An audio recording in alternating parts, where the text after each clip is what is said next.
Have a wonderful day. Enjoy the story, everyone. Olivia Harper stared at her reflection in the ladies' room mirror at the grand ballroom of the Century Plaza Hotel and took a shaky breath. Her navy blue dress was perfect, her makeup flawless, but her expression screamed pure panic.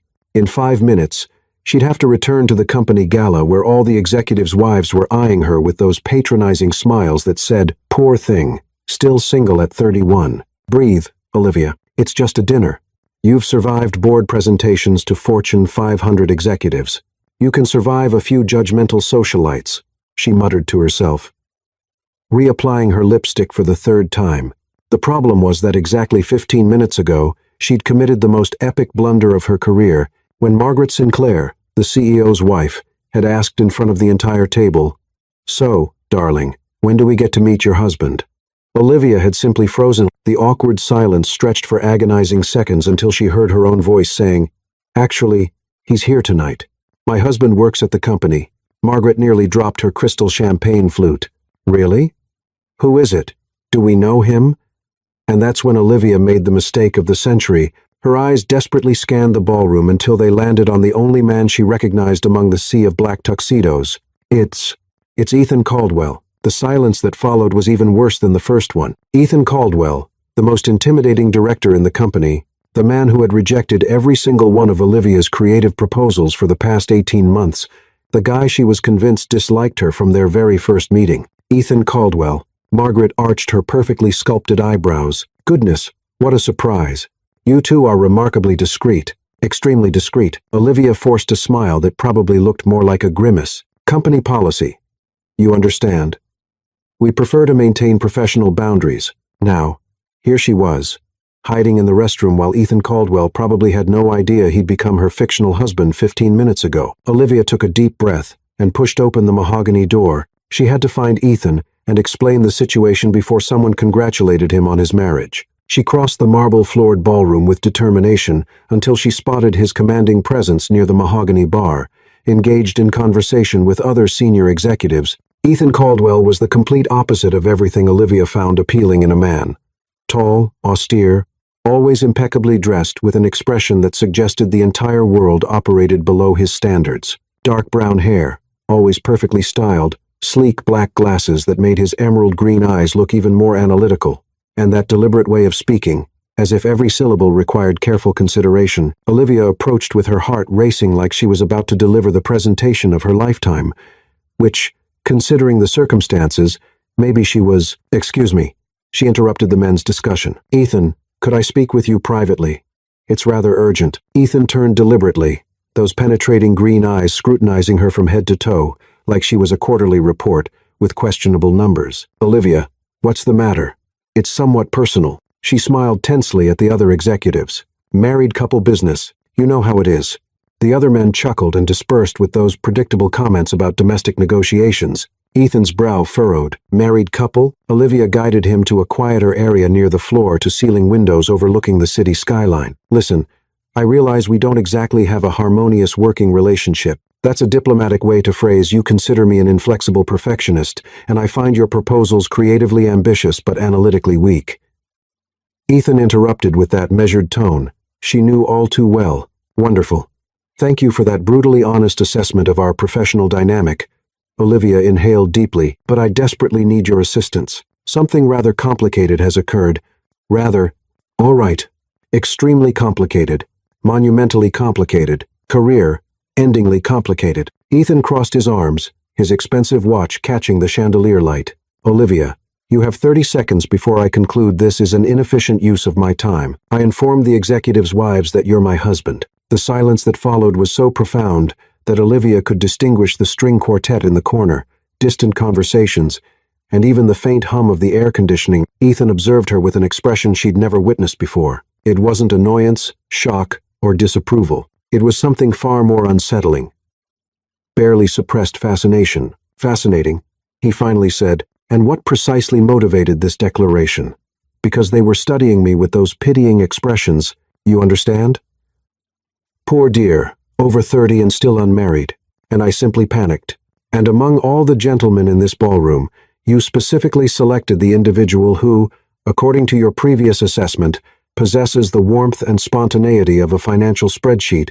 Olivia's eyes widened in mortification. You overheard that conversation. I possess functional hearing, Olivia, and your frustration tends to compromise your volume control. Her cheeks blazed crimson. Look, I acknowledge it was a spectacularly poor decision, but Margaret is approaching our location. Ethan interrupted, gesturing subtly. Accompanied by approximately 4 other wives, all displaying obvious curiosity about our matrimonial arrangement, Olivia pivoted and observed the group advancing like designer-clad investigators pursuing a promising lead. Complete panic activated. What should I do? What should I do? They'll discover my deception immediately. Ethan exhaled slowly, like someone contemplating a high-stakes business merger.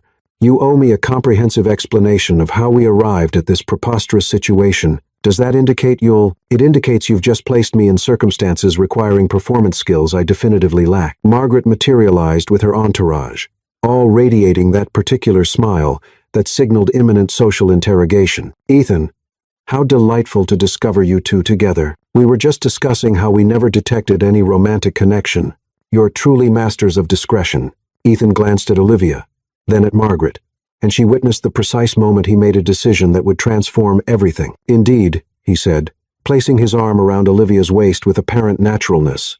Though she detected the tension in his posture, when you encounter the right person, public displays become unnecessary. Olivia nearly choked on her own breath. Ethan's arm encircling her was unexpectedly warm and steady, and she had to resist the impulse to step away. Not because it was uncomfortable, which was disturbing enough, but because it felt right, and that realization was absolutely terrifying. How long have you been together? Inquired one of the women. Olivia started to respond, but Ethan spoke first. Approximately 2 years. We developed our relationship gradually, didn't we, darling? He regarded her with an expression that could appear affectionate to observers. Unfamiliar with his analytical green eyes and the controlled alarm she detected there, Olivia has always approached everything with remarkable determination. Determination is certainly accurate. Olivia smiled in return, deciding that if they were committing to this fabrication, she'd ensure he shared the consequences. Ethan is considerably more systematic. He prefers to evaluate every variable before reaching any conclusion. Extraordinarily systematic. The women laughed as if witnessing the most charming exchange imaginable, but Olivia noticed Ethan's almost imperceptible jaw tightening. Point taken. How romantic. When was the ceremony? Why didn't you include colleagues from the company? Olivia responded swiftly. We opted for an intimate celebration, immediate family only. Ethan values privacy tremendously. Don't you, sweetheart? As does Olivia. He replied smoothly. She prefers avoiding unnecessary attention. Margaret applauded enthusiastically. Absolutely enchanting. You must join our table immediately. I insist.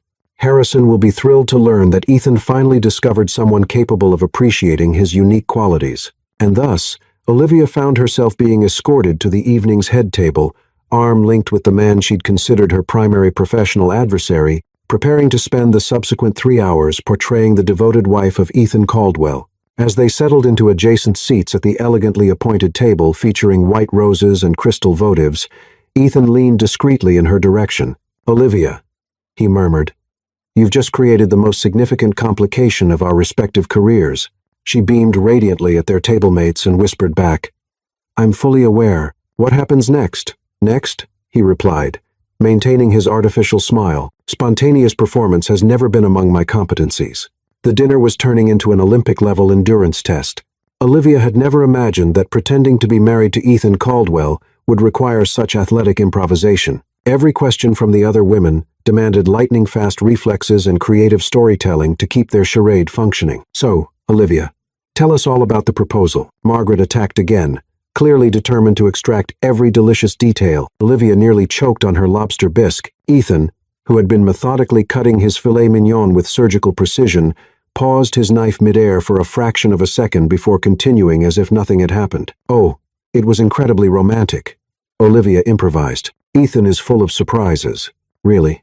He seems so serious at the office. He must have a hidden romantic side. Ethan finally looked up, those penetrating green eyes meeting Olivia's with an expression she couldn't quite decipher. Olivia has a remarkable ability to inspire aspects of my personality that I didn't realize existed. This time it was Olivia who froze with her spoon halfway to her mouth. There was something in his tone that sounded far too genuine for comfort. That's absolutely true, she said.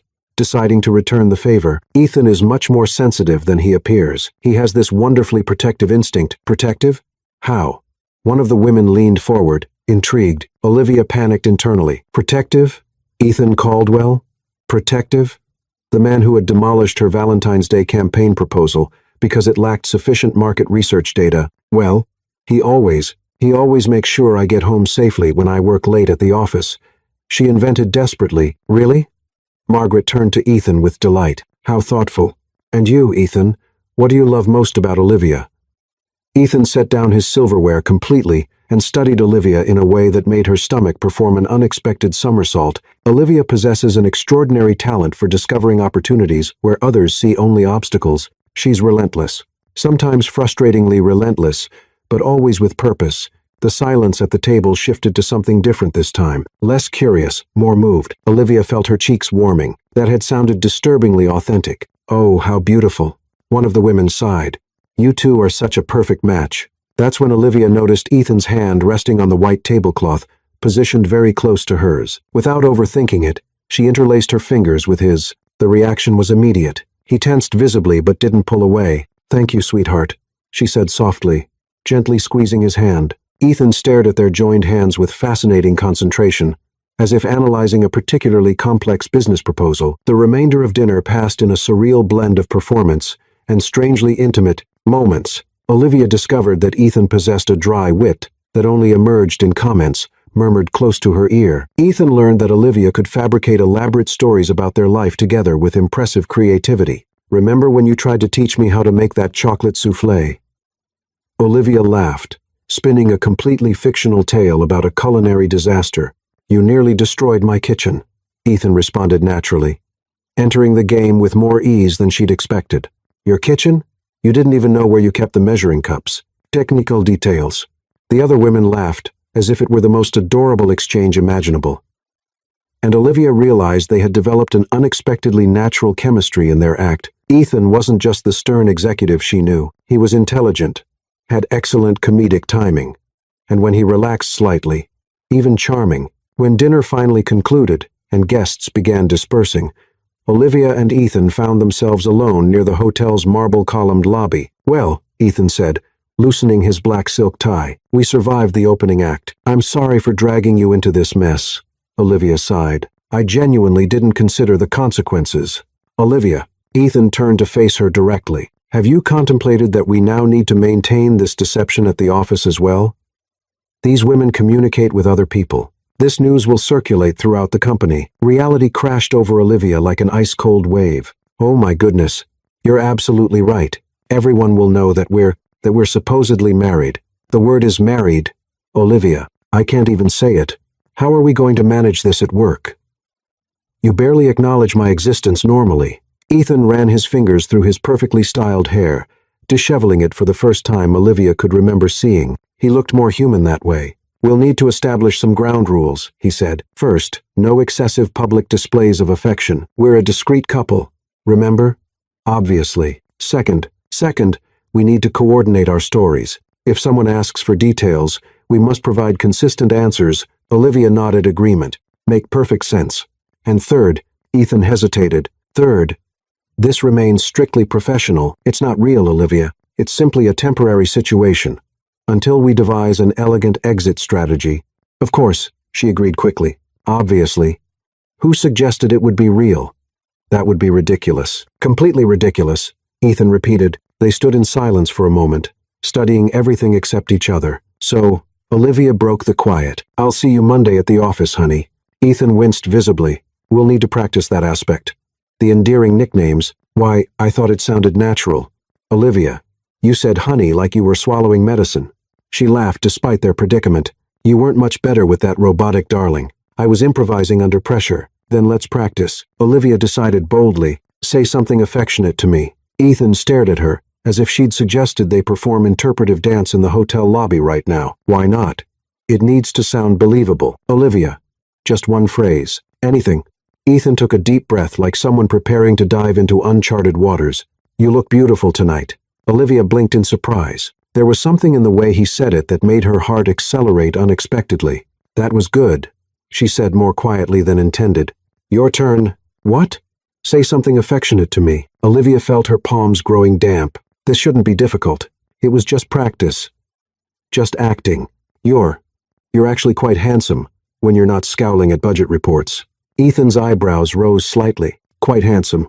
I was being honest. Honest is dangerous territory, Olivia. There was something in his voice that made the hotel lobby suddenly feel much smaller and more intimate. Olivia became acutely aware of how close they were standing, how his loosened tie made him appear less intimidating and more approachable. Maybe we should call it a night, she said quickly. Big day tomorrow. Figuring out how to convince our colleagues we're madly in love. Madly in love. Ethan's mouth curved into what might have been the beginning of a smile. I thought we agreed on discreet affection. Right. Discreetly in love, quietly smitten, professionally devoted.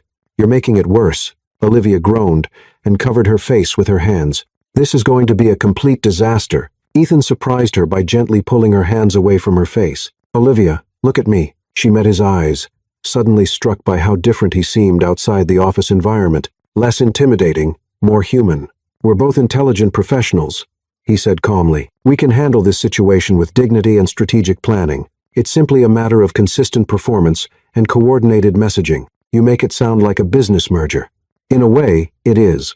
A temporary strategic partnership with clearly defined objectives and success metrics. Olivia stared at him for a moment, then burst out laughing. Only you would turn fake marriage into a corporate initiative. It's a proven framework for complex problem solving. Ethan. Yes, tomorrow is going to be absolutely insane. Ethan adjusted his glasses and straightened his tie. Yes, he agreed. It certainly is. As they walked toward the hotel exit, Olivia couldn't shake the feeling that somewhere between the lobster bisque and the chocolate mousse, something had shifted between them, something that had nothing to do with their fictional marriage and everything to do with the very real way Ethan had looked at her when he called her beautiful. Which was completely ridiculous, of course, wasn't it? Olivia arrived at the office Monday morning with the confidence of someone walking into a lion's den wearing a meat dress. She'd spent the entire weekend rehearsing casual conversations in her bathroom mirror and Googling how to act like you're married to your boss without dying of embarrassment. The results had not been encouraging. She was attempting to look nonchalant while organizing her desk when her assistant Sophia practically bounced over with a coffee cup and barely contained excitement. Olivia. I heard the most incredible rumor this weekend. Sophia's eyes were sparkling with the kind of glee usually reserved for celebrity scandals. Olivia's stomach dropped to somewhere around her ankles. Oh, what kind of rumor? Apparently, someone saw you at the company gala with Ethan Caldwell, and they looked very cozy. Please tell me it's not true because that would be like Beauty and the Beast. But if the Beast wore expensive suits and had an MBA, Sophia, Olivia tried to look shocked while simultaneously calculating how quickly she could flee to another country. I know I shouldn't gossip. But seriously, Olivia, Ethan Caldwell, the guy who once sent back a report because you used Arial font instead of Times New Roman. Before Olivia could formulate a response that wouldn't technically count as perjury, the elevator dinged, and Ethan stepped out. Looking as impeccably professional as always, their eyes met across the office space, and Olivia felt that familiar flutter of panic mixed with something else she refused to analyze. Ethan nodded at her with what could charitably be called acknowledgement. To everyone else, it probably looked normal. To Olivia, it felt like he was signaling the start of the most challenging performance of their lives. Olivia, Sophia grabbed her arm. He's looking at you differently. What do you mean differently? I don't know. Like he actually sees you, instead of looking through you, like you're a slightly disappointing quarterly report. Olivia was saved from responding by her phone buzzing with a text from Ethan. Conference room B, in 5 minutes. We need to discuss the Thompson project. There was no Thompson project. I have to go, Olivia told Sophia, grabbing her notebook. Meeting with who? Olivia paused, realizing this was her first test.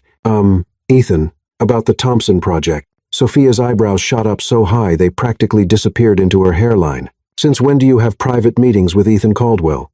Since today. Apparently, Olivia hurried to conference room B, her heart doing some kind of interpretive dance routine in her chest. She found Ethan already there, standing by the window with his back to her, looking like a brooding hero from a business romance novel. We have a problem, he said, without turning around. Already? It's only Monday morning. Ethan pivoted to face her, his expression grim. I received 3 congratulatory emails this weekend about our marriage, including one from HR asking why we didn't file the proper disclosure paperwork for inter-office relationships. Olivia sank into a chair. Oh no. What did you tell them? That we were handling the paperwork this week, which means we now have approximately 4 days to either file fake marriage documents or confess to the entire company that we're elaborate liars. Can we file fake documents? Ethan stared at her with the expression of someone questioning every life choice that led to this moment. Olivia, that would be fraud. Right, obviously, I knew that. She definitely hadn't known that. So, we confess, and destroy both our careers. When word spreads that we fabricated a marriage to impress socialites at a company gala, I don't think so. Olivia buried her face in her hands. This is getting out of control so fast. It gets worse. Ethan continued mercilessly. Margaret Sinclair called my assistant this morning. She wants to arrange a dinner party for us next Saturday at her house, with her husband and 3 other executive couples. A dinner party? Like where they'll ask us personal questions for 3 hours while we eat fancy food and try not to blow our cover. Precisely. Olivia looked up at Ethan, who was pacing the small conference room like a caged accountant. You know what the really crazy part is? That we're discussing marriage fraud in a conference room named after a motivational poster? No, that we're actually pretty good at this fake marriage thing. Last night at the gala, we had chemistry. We were convincing. Ethan stopped pacing and fixed her with one of his analytical stares. Chemistry is a scientific term, Olivia. What we had was synchronized improvisation based on mutual desperation. Call it whatever you want, but those women bought it completely. Before Ethan could respond, the conference room door opened, and Greg Lawson from accounting walked in, then immediately backed out with an embarrassed grin. Sorry, I didn't realize this room was occupied by you two together privately. He waggled his eyebrows suggestively. I'll just find another room. Don't mind me. The door closed, leaving Olivia and Ethan staring at each other in horror. He thinks we were, Olivia started, having a romantic encounter in a conference room. Ethan finished flatly.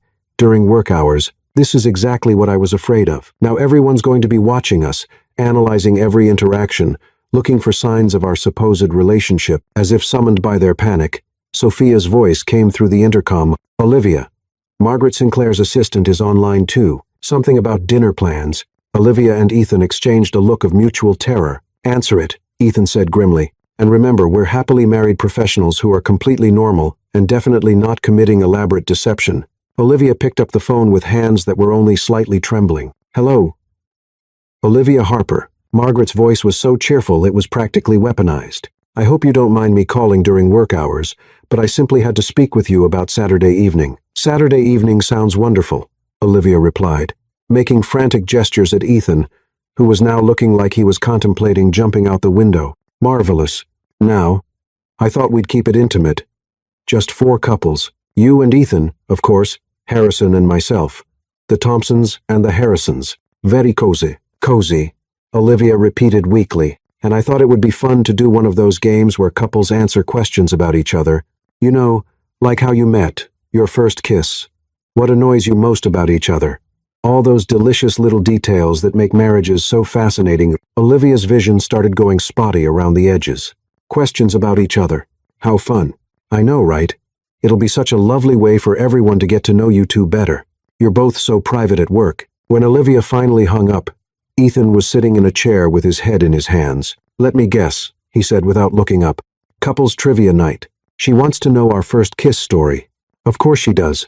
And what annoys us most about each other? Well, that one should be easy enough. Olivia sat down across from him. Ethan, we need to actually learn things about each other. Real things. Personal things. Enough to convince people we've been married for 2 years. Ethan looked up, his hair slightly messed from running his fingers through it. You're suggesting we conduct interviews about our personal lives. I'm suggesting we spend time together outside of work. Get to know each other well enough to answer questions without looking like strangers pretending to be married. Olivia, that sounds dangerously close to what? To actually developing a relationship. There was something in his voice that made Olivia's pulse quicken. It's just research, Ethan.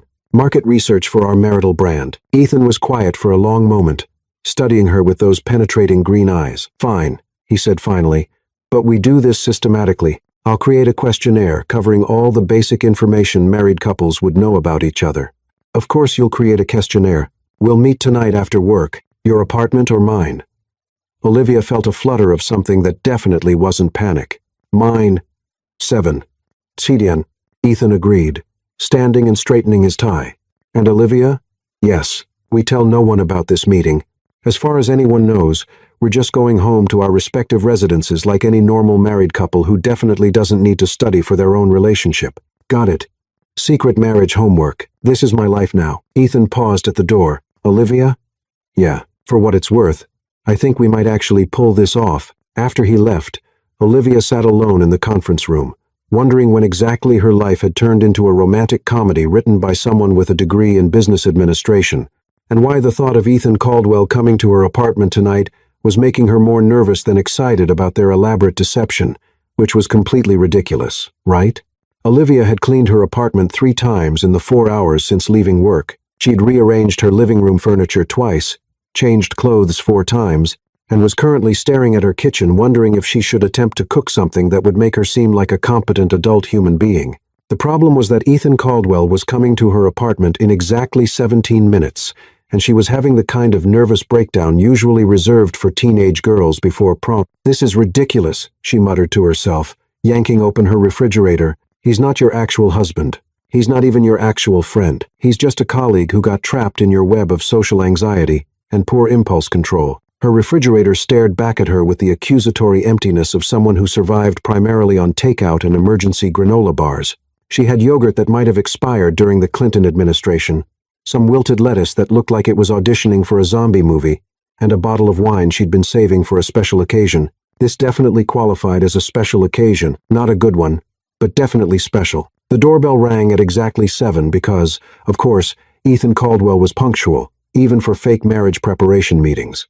Olivia took a deep breath, smoothed her casual but not too casual sweater, and opened the door. Ethan stood in her hallway holding a leather portfolio, a laptop bag, and what appeared to be a small whiteboard. He'd changed out of his work suit into dark jeans and a navy button-down shirt that made his green eyes look impossibly intense. Olivia had never seen him in casual clothes before, and it was doing strange things to her equilibrium. "Hi," she said, then immediately felt stupid, because who says hi to their fake husband? "Good evening," Ethan replied formally, because apparently, even in casual clothes, he couldn't bring himself to say something as relaxed as, "Hi, come in."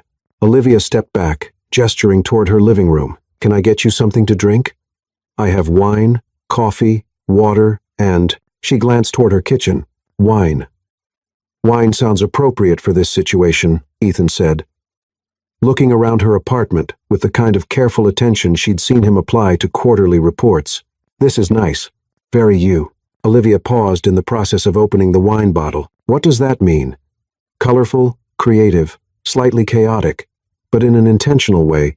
He was studying her bookshelf, which was indeed a chaotic mix of marketing textbooks, romance novels, cookbooks she'd never used, and what appeared to be a small succulent garden. I wasn't sure if that was a compliment or a performance review. Ethan turned back to her with what might have been a smile. It was an observation, a positive one. Olivia handed him a glass of wine and settled onto her couch, tucking her legs under her. Ethan remained standing, looking like he was preparing to deliver a presentation to the board of directors. "So," Olivia said, "should I be concerned about the whiteboard?" "Visual aids enhance information retention," Ethan replied, setting up the small whiteboard on her coffee table. With the seriousness of someone preparing for a military briefing, "I've prepared a comprehensive questionnaire covering the essential information married couples would know about each other." He opened his portfolio and pulled out what appeared to be a 10-page document. Olivia's wine glass stopped halfway to her mouth. "Ethan, please tell me that's not what I think it is. It's a systematic approach to relationship data collection. Section A covers basic biographical information. Section B addresses preferences and habits. Section C focuses on family background and personal history. And Section D tackles intimate knowledge and emotional intelligence indicators." Olivia stared at him for a long moment. "Did you just say intimate knowledge while holding a spreadsheet?" "It's not a spreadsheet. It's a structured questionnaire." "Ethan." "Yes. We're supposed to be learning about each other, not conducting a census." Ethan looked down at his 10-page document, then back at Olivia, then at the document again. For the first time since she'd known him, he looked genuinely uncertain. "I may have overcomplicated this," he admitted. "Just a little." Olivia patted the couch beside her. "Come, sit down. Let's just talk like normal people." Ethan approached the couch with the weariness of someone who'd never encountered the concept of casual conversation. He sat down, maintaining careful distance between them. and Olivia noticed he smelled like expensive cologne and something else. Something clean and masculine that made her inexplicably want to move closer. "Okay," Olivia said, curling up facing him. "Let's start simple. What's your favorite food? For what purpose? General consumption, special occasions, comfort food during stressful situations." Ethan: "Yes, just your favorite food. The thing you'd want to eat if you could only eat one thing for the rest of your life." Ethan considered this with the gravity of someone choosing a retirement portfolio. "Pizza," he said finally. Olivia nearly spilled her wine. "Pizza? Really? Is that surprising? I had you pegged for, I don't know, something more sophisticated. Coq au vin, or beef Wellington, or whatever rich people eat. I grew up in Cleveland, Olivia. My dad was a high school math teacher, and my mom worked at the library. We ate pizza on Friday nights, and considered it a celebration." He paused, looking slightly surprised at himself. "I haven't thought about that in years." There was something in his voice that made Olivia's chest tighten unexpectedly. "What kind of pizza?" "Pepperoni and mushrooms. Nothing fancy." Ethan took a sip of his wine. "What about you? Chocolate chip cookies? Specifically, the ones my grandmother made when I was little. She'd let me help and I'd eat half the chocolate chips before they made it into the actual cookies." "That's not technically a meal. You asked for my favorite food. Not my most nutritionally balanced choice." Ethan actually smiled at that. Not his polite professional smile, but something real and warm that transformed his entire face. Olivia felt her heart do a little skip beat that had nothing to do with caffeine. "Okay, my turn," Olivia said, settling deeper into the couch. "Biggest fear." Ethan's smile faded. "That's rather personal for a fake marriage questionnaire." "Ethan, we're supposed to be convincing people we've been married for 2 years. Married people know each other's fears." "Fine." Ethan stared into his wine glass like it contained the secrets of the universe. "Mediocrity, being average, spending my entire life being competent, but never exceptional at anything that matters." The honesty in his voice caught Olivia completely off guard. She'd expected him to say something safe like spiders or public speaking, not something so raw and real. "That's not going to happen," she said quietly. "How can you be sure?" "Because mediocre people don't care about being exceptional. They just coast." "You don't coast, Ethan. You push and analyze and perfect everything until it's better than it was before." Ethan looked up at her with an expression she'd never seen before. Vulnerable, maybe. Or surprised. "Your turn," he said. Olivia pulled a throw pillow into her lap, hugging it like armor. Ending up alone, not just single, alone. Like becoming one of those people who talks to their cats and orders groceries online because they've forgotten how to interact with other human beings. "You have cats?" "No, but I'd get some for the talking."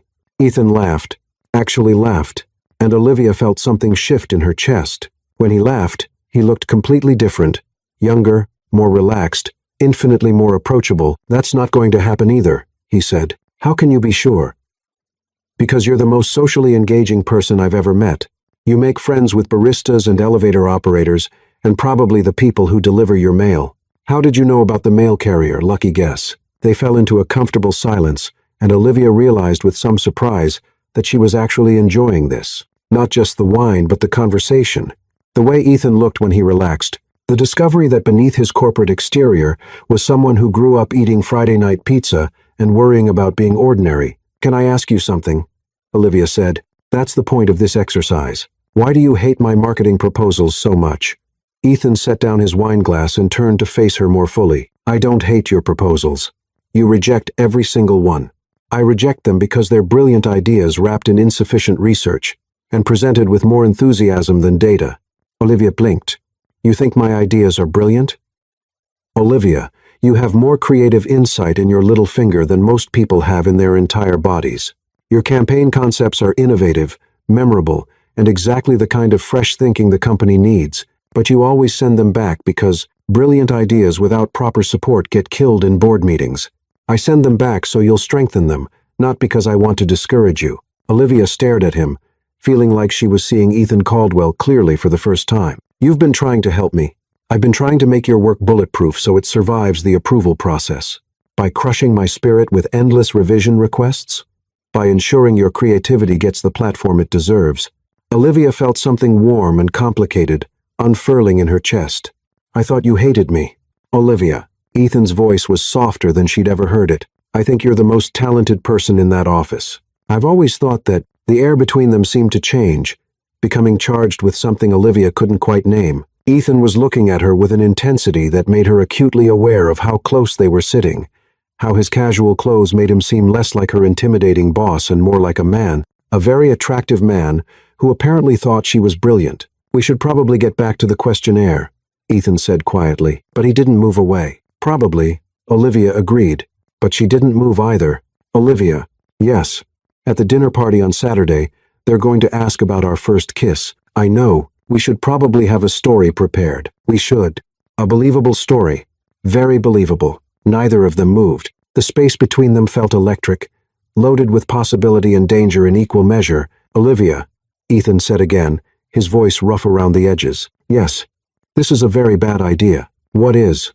But before he could answer, Olivia's phone rang with the aggressive cheerfulness of someone calling about her car's extended warranty. The spell, or whatever it had been, shattered completely. Olivia grabbed her phone and hit decline, but the damage was done. Ethan had moved back to his original position, the careful distance restored, his expression shifting back toward professional neutrality. "We should focus," he said, reaching for his questionnaire. "Saturday is only 5 days away." "Right," Olivia agreed, trying to ignore the way her heart was still racing.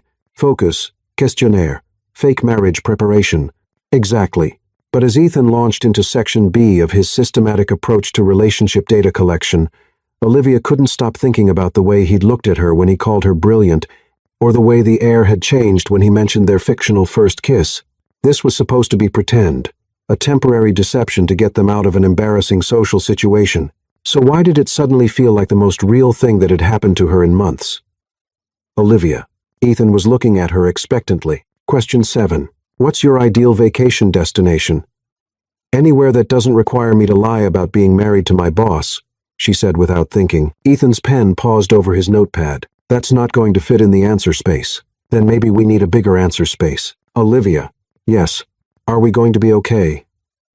She looked at him, really looked at him, sitting in her living room with his careful questions and his wine glass and his button-down shirt that made his eyes look like sea glass. "Ask me Saturday night," she said. Saturday evening arrived with all the enthusiasm of a root canal appointment. Olivia stood in front of her bedroom mirror, trying on her 4th outfit, and wondering if there was a dress code for pretending to be married to your boss while being interrogated by socialites with advanced degrees in detecting relationship fraud. She'd settled on a deep burgundy wrap dress that was elegant without being flashy, professional without being boring, and hopefully gave off the vibe of happily married woman who definitely knows her husband's middle name and favorite childhood pet.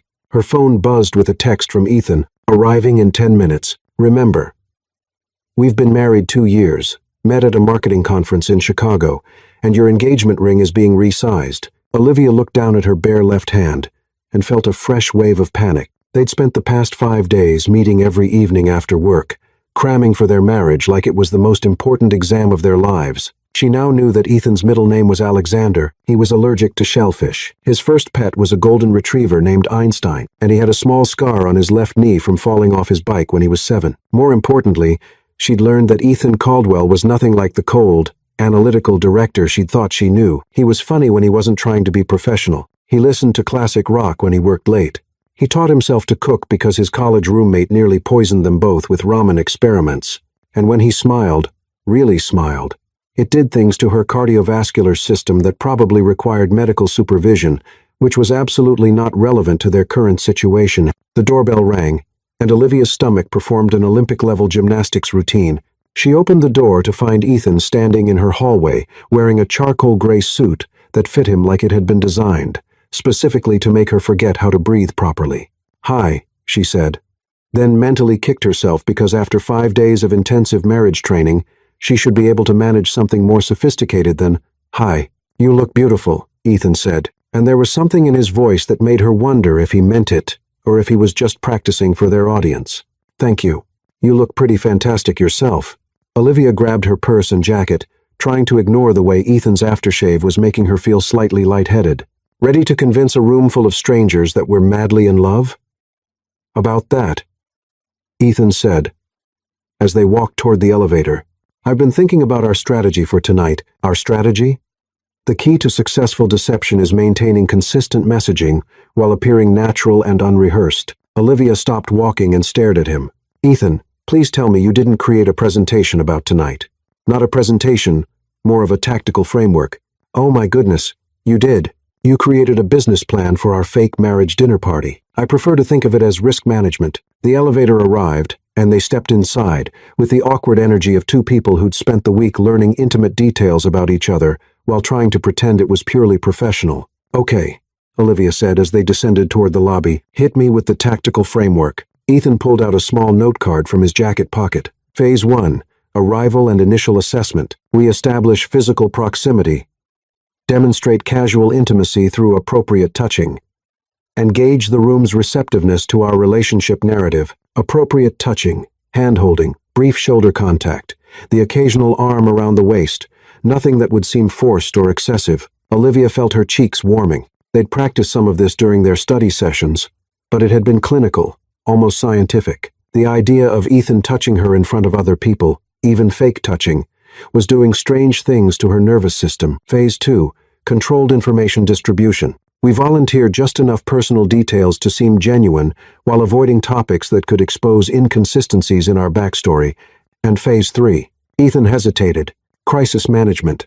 If we encounter unexpected questions or situations that threaten our cover story, we deflect with humor or redirect the conversation to safer topics. The elevator reached the lobby, and they walked toward Ethan's car, a sleek black BMW that was exactly the kind of vehicle she'd expected him to drive. Ethan, Olivia said as he opened her door. Yes. What if we mess this up completely? Ethan paused with his hand on the car door, looking at her with an expression she couldn't quite read. We won't. How can you be so sure? Because, Ethan said quietly, we're better together than we are apart, even when we're pretending. The drive to Margaret Sinclair's house passed in a blur of last-minute cramming and mutual reassurance. Margaret lived in one of those sprawling mansions in the hills that looked like it had been designed by someone who thought subtlety was a character flaw. Olivia counted at least 12 windows across the front facade and what appeared to be a fountain in the driveway. Remind me again why we couldn't just confess our sins and accept professional humiliation. Olivia asked as Ethan parked behind a Mercedes that probably cost more than her annual salary. Because professional humiliation would involve explaining to HR why we lied about being married, which could result in disciplinary action, which could affect our career trajectories for the next decade. Right. Career trajectories much more important than my mental health. Ethan turned off the engine and turned to face her. Olivia, look at me. She met his eyes, struck again by how different he looked outside the office. Less intimidating, more accessible. We're going to be fine, he said. We know each other's stories. We've practiced our timing, and if anyone asks anything we can't answer, we'll handle it together. Together, Olivia repeated. Together. There was something about the way he said it that made her chest feel warm and tight, like maybe together meant more than just tactical partnership, which was ridiculous, of course. They approached the front door, and Ethan reached for Olivia's hand. The contact was electric, his palm warm and slightly rough, his fingers intertwining with hers like they'd done this 1,000 times before. Olivia had to remind herself that this was performance, not reality. Margaret opened the door before they could knock, wearing a smile bright enough to power the Las Vegas Strip and a dress that probably cost more than Olivia's car. Olivia, Ethan, welcome to our home. Margaret air-kissed them both, with the enthusiasm of someone greeting long-lost relatives. Come in, come in. Everyone's so excited to meet the mysterious couple. They were ushered into a living room that looked like it had been photographed for Architectural Digest. Crystal chandeliers, Persian rugs, and enough fresh flowers to stock a funeral home. 4 other couples were already gathered around an enormous sectional sofa, holding cocktails and wearing the kind of casual, elegant attire that suggested they regularly attended charity galas and yacht parties. Everyone. I'd like you to meet Ethan and Olivia Caldwell, Margaret announced. And Olivia felt Ethan's hand tighten almost imperceptibly around hers at the sound of their names linked together. The introductions were a blur of names, handshakes, and polite small talk. There were the Thompsons. Thomas, a senior partner at some law firm, and his wife Laura, who immediately complimented Olivia's dress and asked where she'd gotten it. The Harrisons, Daniel and Susan, who owned a chain of boutique hotels and seemed genuinely nice, and the Everetts. Robert, who worked in private equity, and his wife Claire, who had the sharp eyes of someone who made a hobby of detecting other people's secrets. So, Laura Thompson said once everyone had settled, with fresh drinks. Margaret tells us, you two have been married for 2 years. How did you manage to keep it so quiet? Olivia felt her prepared answer dissolve on her tongue like cotton candy in rain. This was it. Their first real test in front of a live audience. Well, Ethan said smoothly, his arms settling around Olivia's shoulders with practiced ease. Olivia and I both value our privacy. We felt it was important to establish our relationship without the pressures of office gossip and public scrutiny. How refreshingly mature, Susan Harrison said approvingly. So many couples today seem to document every moment on social media.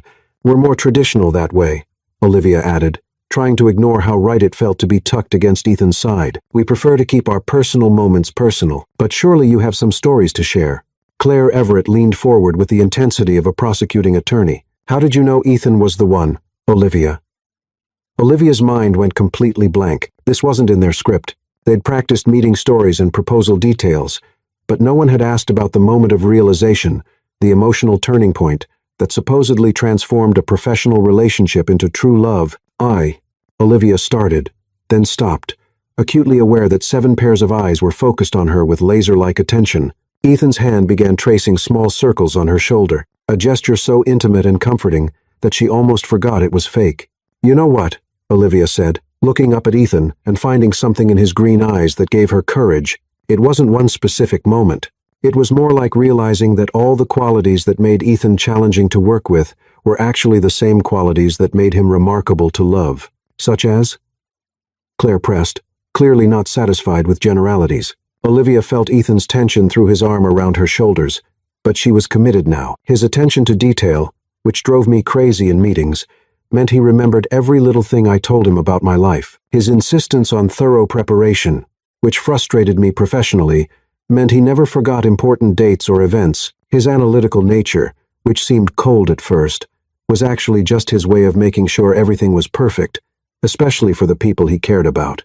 The room had gone quiet, and Olivia realized with a start that she wasn't really acting anymore. Everything she'd said was true. She had come to see Ethan's professional intensity as evidence of deeper caring, had learned to read his subtle expressions and understand the thoughtfulness behind his seemingly rigid approach to everything. That's beautiful, Laura Thompson said softly. And what about you, Ethan? When did you know?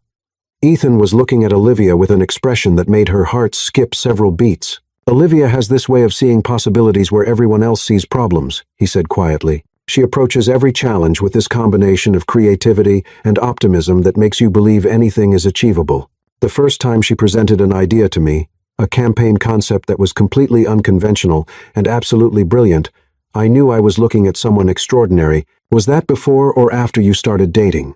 Daniel Harrison asked with a grin. Before, Ethan said, his eyes still locked on Olivia's, long before I was smart enough to realize what I was feeling. Olivia felt something flutter in her chest that had nothing to do with performance anxiety and everything to do with the way Ethan was looking at her, like she really was. Extraordinary, like every word he just said was completely true. Well, this is all very romantic, Margaret said, clapping her hands together. But now comes the fun part.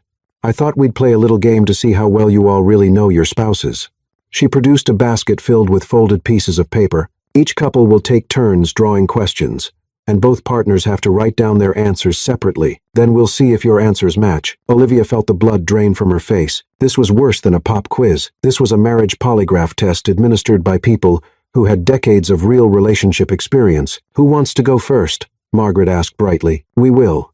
Claire Everett volunteered immediately, her eyes glittering with the kind of competitive enthusiasm that suggested she'd been preparing for this moment all her life. The first few rounds went smoothly. The Everetts knew each other's favorite movies and childhood pets. The Thompsons correctly matched on dream vacation destinations and most embarrassing moments. The Harrisons nailed questions about anniversary dates and first impressions. Then Margaret drew a card and smiled with barely contained glee. This one's for Ethan and Olivia. What was your partner's biggest fear when you first met? Olivia's pen hovered over her paper as her mind raced. They'd covered fears during their study sessions, but the question was asking about past fears, not current ones. What would Ethan have been afraid of 2 years ago when they supposedly first met? She glanced at Ethan, who was staring at his paper with the expression of someone trying to solve a calculus problem in his head. No subtle communication, no shared glances that might give them away. They were on their own. Olivia took a deep breath and wrote down the first thing that came to mind. that he wasn't good enough. When they revealed their answers, Ethan had written, being vulnerable with someone new. The silence in the room was deafening. "Oh," Margaret said, her smile faltering slightly. "Those are different answers." Olivia felt her carefully constructed world beginning to collapse. This was it. The moment their elaborate deception crumbled in front of 8 people who would undoubtedly share the story of their spectacular failure with everyone they knew. "Actually," Ethan said quietly, "they're the same answer." Everyone turned to look at him, including Olivia. "Olivia's right," Ethan continued, his voice steady despite the obvious tension. "My biggest fear when we met was that I wasn't good enough for her. For the relationship, for the kind of vulnerability that real love requires. I was afraid of opening myself up to someone who might see through all my professional competence and realize I was just ordinary." Olivia stared at him, recognizing the echo of their conversation from Monday night when he'd admitted his fear of mediocrity. But this felt different, deeper, more personal, and Ethan's answer is also correct, Olivia said slowly.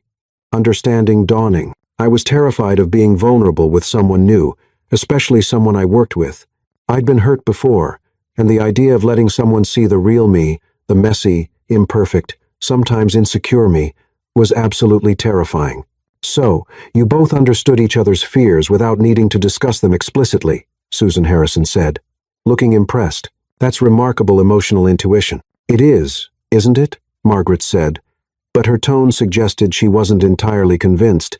The game continued, but Olivia barely registered the other questions. She was too busy processing what had just happened. Ethan had saved them with his quick thinking and emotional honesty, but more than that, he'd revealed something real about himself, something that had nothing to do with their fake marriage and everything to do with who he actually was. When the evening finally ended, Olivia and Ethan said their goodbyes with the polite enthusiasm of people who'd successfully survived a diplomatic summit. They made it to the car before either of them spoke. "That," Ethan said, starting the engine with hands that weren't quite steady, "was the most stressful 3 hours of my life. But we did it," Olivia said, surprised by how exhausted she felt. "We actually pulled it off, did we?" Claire Everett looked like she wanted to cross-examine us under oath, but she didn't, and everyone else seemed convinced. They drove in comfortable silence for several minutes before Ethan spoke again. "Olivia." "Yes, what I said back there about knowing you were extraordinary from the first presentation you gave me." Olivia's heart began beating faster. "Yes, that wasn't part of our script. I know. It was true."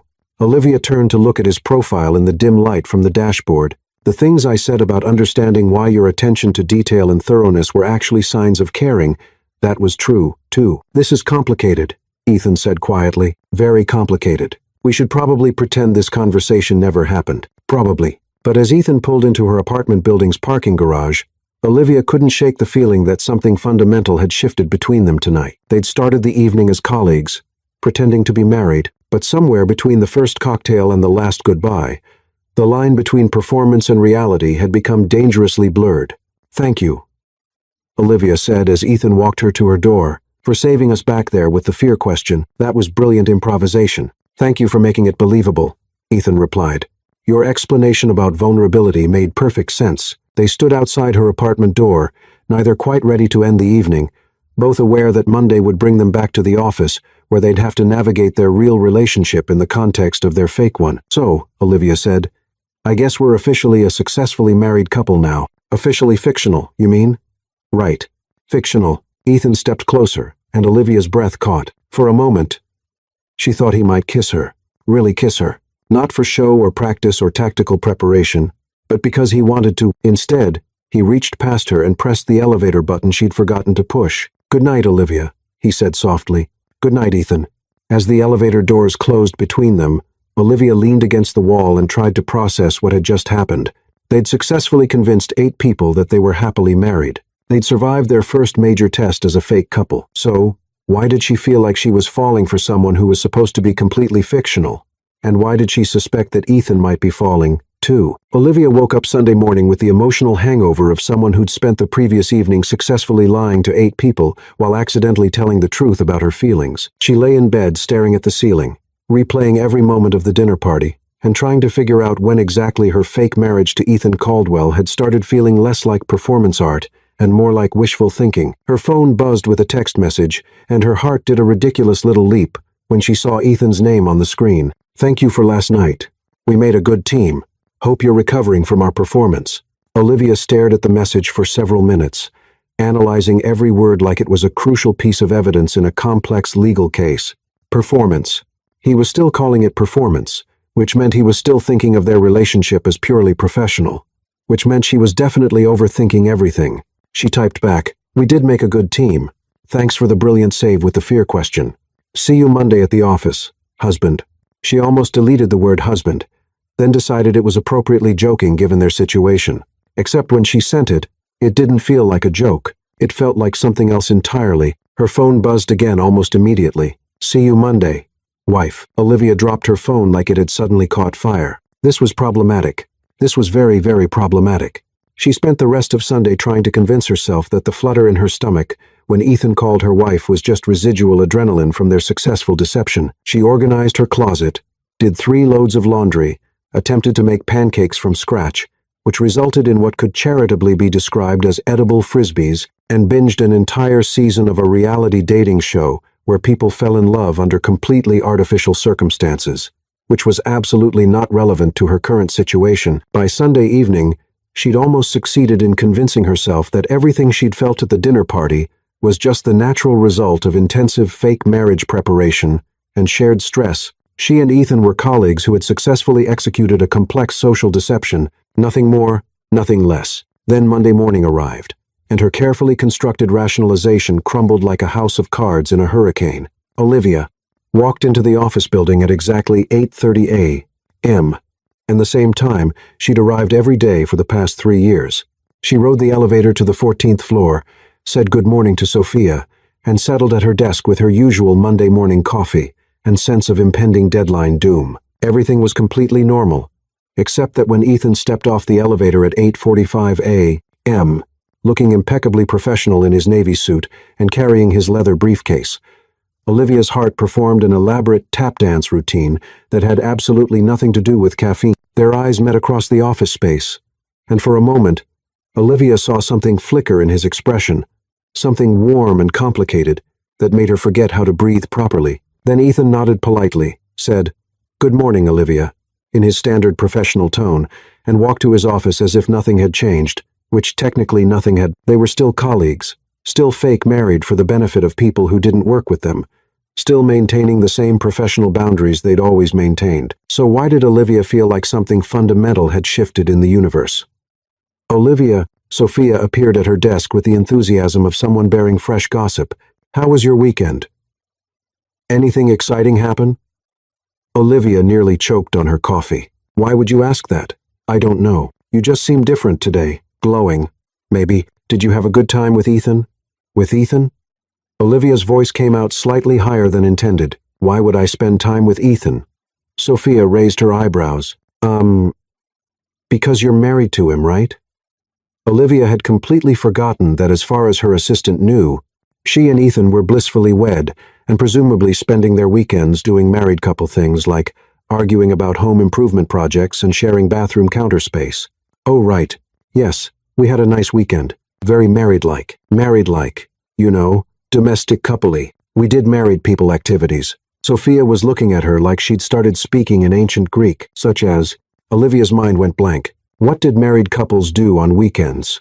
She'd been single for so long that her weekend activities consisted primarily of takeout food, streaming services, and conversations with her houseplants. "We went to dinner," she said finally. "That sounds nice. Where did you go?" Olivia realized with growing horror that she was about to describe the dinner party where they'd spent 3 hours lying to strangers about their relationship. It was more of a group dinner with other couples." "Oh, fun. Like a double date? More like an octuple date." Sophia laughed. "That sounds very social for Ethan. He's usually so private." Before Olivia could dig herself deeper into this conversational hole, her phone rang. She grabbed it with the relief of someone grasping a life preserver. Olivia Harper speaking. "Olivia, this is Margaret Sinclair." The voice on the other end was as bright and commanding as ever. "I hope you don't mind me calling you at work, dear." Olivia's stomach plummeted to somewhere around her ankles. "Of course not, Margaret. What can I do for you?"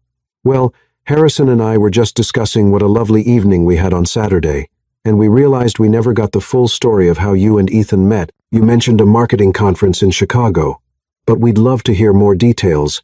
Olivia's vision started going spotty around the edges. More details about a fictional meeting at a fictional conference that they'd invented during one of their study sessions, but hadn't fully developed because they'd been too focused on basic biographical information. "Oh," Olivia said weakly, "it's not that interesting a story." "Nonsense. Every love story is interesting. Was it love at first sight? Did you hate each other initially?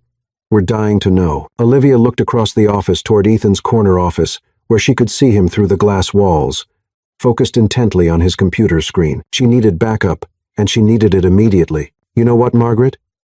I'd love to tell you the whole story, but I think Ethan tells it much better than I do. Could I have him call you back? He's just finishing up a client meeting." "Oh, wonderful.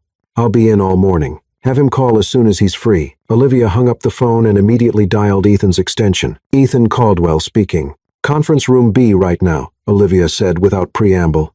"Emergency." "Olivia, what kind of emergency?" "The kind where Margaret Sinclair wants to know exactly how we met, including details we haven't invented yet." There was a pause.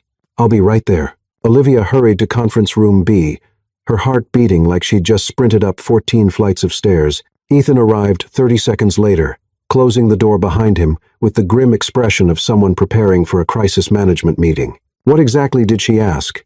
he said without preamble. "Details about how we met at the marketing conference in Chicago. She wants to know if it was love at first sight or if we hated each other initially, and she wants you to call her back as soon as possible to tell her the whole story." Ethan sat down heavily in one of the conference room chairs. "We should have prepared for this. We prepared for everything. We have favorite movies, childhood pets, anniversary dates, family histories. How were we supposed to know she'd want a minute-by-minute breakdown of our fictional first meeting?" "Because that's what people do, Olivia. They want to hear romantic stories. They want details and emotions and narrative arc." Olivia began pacing the small conference room like a caged animal. "Okay, so we make something up right now. We create a meet-cute story that's believable and romantic and consistent with everything we've already told them. In the next 5 minutes, do we have a choice?" Ethan pulled out his phone and opened his notes app. "Fine. Chicago Marketing Conference. We need a specific hotel, a specific situation, and a specific reason why we would have interacted despite working for the same company, but not knowing each other." "Well," Olivia stopped pacing. "Wait, we work for the same company? Why wouldn't we have known each other before a conference in Chicago?" "Because," Ethan paused, thinking, "you were in the New York office and I was in the Los Angeles office. I transferred to New York 6 months after we got married, but everyone here knows you've been in the New York office for 3 years. Then we both started at the company recently after we got married." Olivia shook her head. "Margaret knows our employment history. She's friends with HR people." They stared at each other across the conference table, the weight of their increasingly complex deception settling over them like fog. "This is getting out of control," Olivia said quietly. "Completely out of control." Ethan agreed. "We should just confess, tell everyone the truth, and deal with the consequences." "You're right. We should." Neither of them moved. "Olivia," Ethan said after a long moment, "can I ask you something?" "Sure. Are you having as much trouble as I am, remembering that this isn't real?" The question hung in the air between them like a loaded weapon. Olivia felt her heart stop, restart, then begin beating in a rhythm that had nothing to do with panic and everything to do with hope. "What do you mean?" she asked carefully. Ethan leaned back in his chair, running his hands through his hair in the gesture she'd come to recognize as his tell for stress or uncertainty. "I mean that when Margaret asked about love at first sight, my first instinct wasn't to invent a story. It was to tell her about the first time I saw you present an idea in a staff meeting and how you had this way of lighting up when you talked about your work and how I thought you were the most passionate, a brilliant person I'd ever seen." Olivia's breathing became very shallow. "Ethan, and when she asked about hating each other initially, I wanted to tell her about how frustrated I was that someone so talented was so resistant to feedback and how I stayed awake at night trying to figure out how to help you succeed without crushing your creative spirit." "Those aren't fictional stories," Olivia said quietly. "No, they're not." Olivia sat down across from him, her hands trembling slightly as she placed them on the table. "When you saved us at the dinner party with the fear question, and you talked about being afraid you weren't good enough for me, was that fiction?" Ethan met her eyes directly. "What do you think?" "I think," Olivia said, her voice barely above a whisper, "that we're in serious trouble. The kind of trouble that ends careers, the kind of trouble that changes everything." They sat in silence for several moments, the magnitude of their situation settling over them, They'd started with a simple lie to avoid social embarrassment, and somehow they'd ended up with something that felt more real than any relationship either of them had ever experienced. Olivia's phone rang, making them both jump. She looked at the caller ID and felt her stomach drop. "It's Margaret again." "Don't answer it," Ethan said quickly. "I have to answer it. If I don't, she'll call HR or show up here in person." Olivia answered the phone with hands that weren't quite steady. "Hello, Margaret." "Olivia, darling, I'm so sorry to bother you again, but I just had the most wonderful idea. Harrison and I would love to throw you and Ethan an anniversary party. I know your 2-year anniversary isn't until next month, but we thought it would be lovely to celebrate with all your colleagues. A surprise party at the office." Olivia's vision tunneled. A surprise party at the office where everyone would expect them to act like a loving married couple in front of their actual colleagues who knew their real relationship history. That's so thoughtful of you, Margaret, but really, you don't need to." "Nonsense. It's already in motion. I've spoken with your HR department about coordinating it. They're so excited." Apparently, everyone had wondered about Ethan's mysterious personal life, and now they can't wait to celebrate your love story. Olivia looked at Ethan, who had gone pale enough to require medical attention. "When were you thinking?" Olivia managed to ask. "This Friday afternoon, right after the quarterly staff meeting. It'll be perfect. Everyone will already be gathered in the main conference room." Olivia closed her eyes. Friday, 4 days away, in front of every single person they worked with, including people who had known them both for years, and would definitely notice if their relationship dynamic suddenly shifted from professional colleagues to devoted spouses. "Margaret, that sounds absolutely wonderful." Olivia lied with the desperation of someone agreeing to their own execution. "We'll be surprised." "Oh, you will be. I've already ordered a cake and champagne, and I thought it would be sweet to have you both share the story of how you met with everyone. You know, since it's such a romantic tale." Olivia's hand started shaking so violently she had to grip the phone with both hands. "Share our story at the office in front of everyone. Yes, it'll be like a mini wedding reception. Everyone will love it." After Olivia hung up, she and Ethan sat in complete silence for several minutes. "So," Ethan said finally, "we have 4 days to either become the world's most convincing fake married couple or figure out how to explain to our entire office why we've been lying about being married. There's a third option," Olivia said quietly, "which is, we stop pretending." Ethan looked at her with an expression she couldn't read. "What do you mean?" Olivia took a deep breath, feeling like she was about to jump off a very tall cliff, with no idea if there was water at the bottom. "I mean, we stop pretending that this is all fake. We stop pretending that we don't care about each other. We stop pretending that what happened at the dinner party was just good acting." "Olivia, I'm falling for you, Ethan." The words tumbled out before she could stop them. "I'm falling for you. And I don't think it has anything to do with our fake marriage. I think it has to do with getting to know who you really are, when you're not being the intimidating director who shoots down my proposals." Ethan stared at her for a long moment, his expression unreadable. "Do you know what you're saying?" "I'm saying that maybe we don't have to lie to everyone on Friday. Maybe we just don't tell them it started as a lie." "Olivia, that's incredibly risky. More risky than continuing to lie to everyone we work with? More risky than admitting we've been lying to everyone we work with?" Olivia leaned forward, her heart beating so hard she was sure Ethan could hear it. "What if it's not lying anymore? What if we make it real? You want to turn our fake marriage into a real relationship 4 days before we have to convince our colleagues that we've been secretly married for 2 years? I want to stop being afraid of what I feel for you."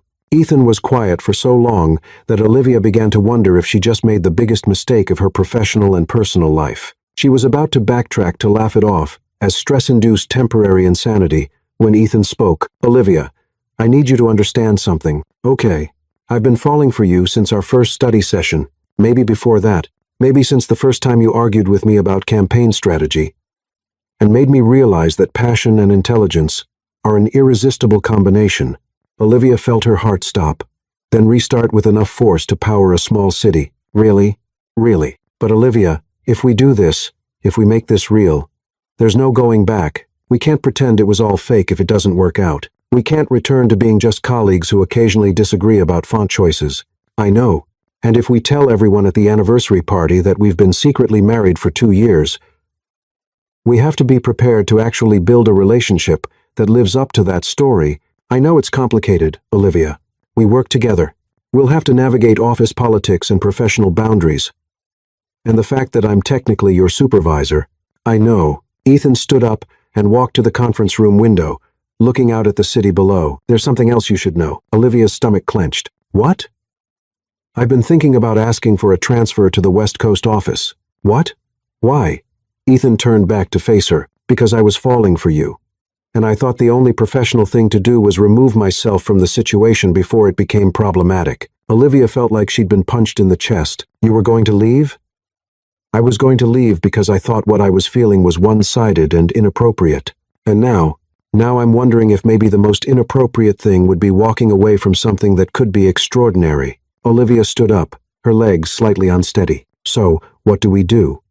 We have 4 days to figure out if what we feel for each other is real enough to build a life on, or if we're just caught up in the excitement of our elaborate deception. How do we figure that out? Ethan walked toward her, stopping just close enough that she could smell his cologne and see the flecks of gold in his green eyes. We spend the next 4 days not pretending. We go on real dates, have real conversations, and see if Ethan and Olivia work as well as Mr. and Mrs. Caldwell. And then on Friday afternoon when Margaret asks us to tell everyone how we met, we either tell the truth about falling in love or we tell the truth about falling apart. Olivia looked up at him, this man who had somehow become the most important person in her life in the span of 2 weeks and made the scariest decision of her career. Okay, let's find out if we're as good at being real as we are at being fake. Ethan smiled, not his polite, professional smile, but the real one that made her forget how to think clearly. In that case, Olivia Harper, would you like to have dinner with me tonight?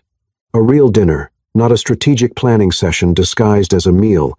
Are you asking me on a date, Ethan Caldwell? I'm asking the woman I think I'm falling in love with if she'd like to spend an evening finding out if I'm right. Olivia felt her entire world tilt on its axis. Yes. I'd like to have dinner with you. Yes. I'd like to find out if what we feel is real, and yes, I think I'm falling in love with you too. Ethan reached out and tucked a strand of hair behind her ear. The gesture so tender and intimate that Olivia felt tears prick her eyes. So, he said softly, I guess we're not pretending anymore. I guess we're not. Olivia. Yes. I'm terrified. Me too. Good. If we weren't terrified, it wouldn't be real. As they left the conference room together, Olivia caught Sophia watching them with undisguised curiosity. For the first time since this whole charade began, Olivia didn't feel the need to analyze her expression or worry about maintaining their cover story, because for the first time, she wasn't pretending, and that, she realized, made all the difference. Friday was still 4 days away. 4 days to figure out if their fake marriage could become a real relationship. 4 days to discover if Olivia Harper and Ethan Caldwell were as compatible as Mr. and Mrs. Caldwell had been. 4 days to fall in love for real. Olivia had never been so excited to be terrified in her entire life. The end.